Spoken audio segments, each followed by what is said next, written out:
Alright, I just got a picked up order at Walmart. Didn't need but a few things. Got some biscuits. Got some sausage.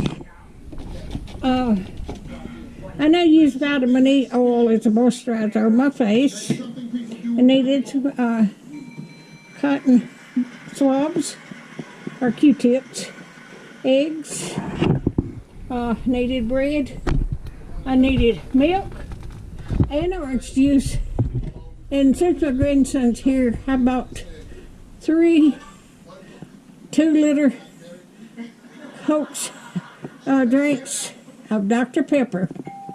If you like my videos, just like, share, and subscribe, and hit that little bell when you want to be notified when I got another video coming out. Thank you. Y'all have a wonderful week.